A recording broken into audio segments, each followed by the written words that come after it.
శాస్త్రవేత్తలను తీసుకొచ్చేందుకు రోదసిలోకి వెళ్లిన space X వ్యోమనౌక crew dragon ఆదివారం విజయవంతంగా భూకక్షలోని ఐఎస్ఎస్ తో అనుసంధానించనుంది. క్రూటన్ మిషన్ లో వెళ్లిన ఈ నలుగురు వ్యోమగాములు ఒక్కొక్కరిగా అంతరిక్ష కేంద్రంలోకి ప్రవేశించారు.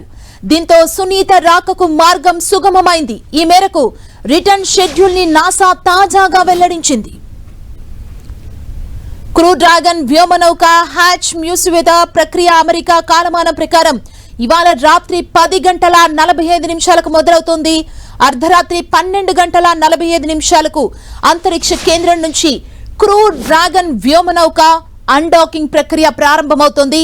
ఈ స్పేస్ షిప్ విజయవంతంగా విడిపోయిన తర్వాత మంగళవారం సాయంత్రం 4 గంటల 45 నిమిషాలకు వ్యోమనౌక భూమికి తిరుగు పయనమవుతోంది.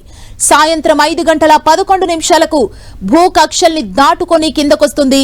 సాయంత్రం 5 గంటల 57 నిమిషాలకు ఫ్లోరిడా తీరానికి చేరువలో ఉన్న సముద్ర జలాల్లో స్పేస్ ఎక్స్ క్యాప్సూల్ దిగుతోంది. అందులో నుంచి ఒక్కొక్కరిగా వ్యోమగాముల్ని బయటకు తీసుకొస్తారని నాసా వెల్లడించింది. 2024 జూన్ 5న ప్రయోగించిన బోయింగ్ వ్యోమనౌక స్టార్ లైనర్ లో సునీత విల్మోర్లు ఐఎస్ఎస్ కి చేరుకున్నారు.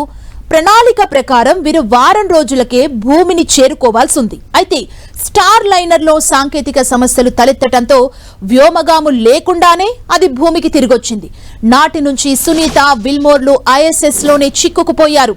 తాజాగా వీరిద్దరు దాదాపు 9 నెలల తర్వాత భూమి మీద ల్యాండ్ అవనున్నారు.